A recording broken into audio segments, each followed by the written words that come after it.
worked with two co-writers, Joey Curtis and Cami Delavine, and we had always tried to write the script as personal and as intimate as possible. And you know, we spent 12 years working on the script and 67 drafts. We wrote 67 drafts and just continually tried to strip down the layers and hit like a raw nerve. And I wanted to put characters up on screen that were that didn't betray an audience, you know what I mean?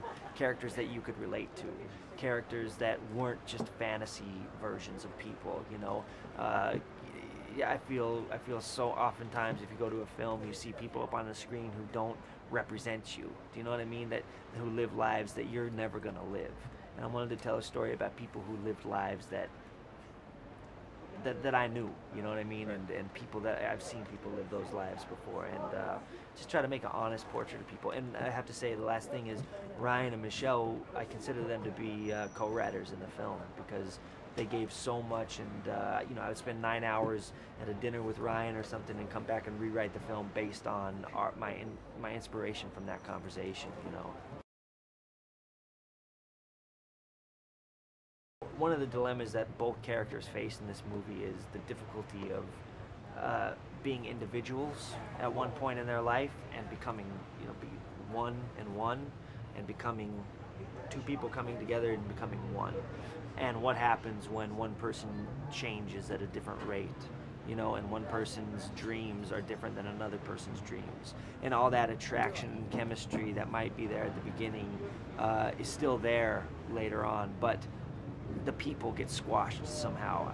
You know, I've seen so many relationships and had relationships in my life where it felt like I wasn't myself later on, you know what I mean? And I missed who I was, you know what I mean? Yeah. And I think that's what happens in this movie for both characters. I don't think they are who they used to be, you know what I mean? And I think they need to, that's one of the struggles of the film, is to find themselves again together. And that's the to me that's the challenge of a relationship. How did two come together and be strong together but still be individuals? You know, I had always believed that Ryan and Michelle would have an amazing chemistry, but I had never seen them on screen. You know, I'd never seen them together actually until we started shooting. And there's a scene where, you know, where he brings flowers to her. You know, he comes over to her parents' house and brings her flowers, and I just put the camera in the back and just witnessed it. And there was this thing that happened between them. There was this invisible magnetism that was palpable. You could feel it, you could see it, you could smell it, and I just breathed a sigh of relief because it was there. That chemistry between them was there. Not only was it attracting them, but later on in the film it could repel them. Mm-hmm. You know.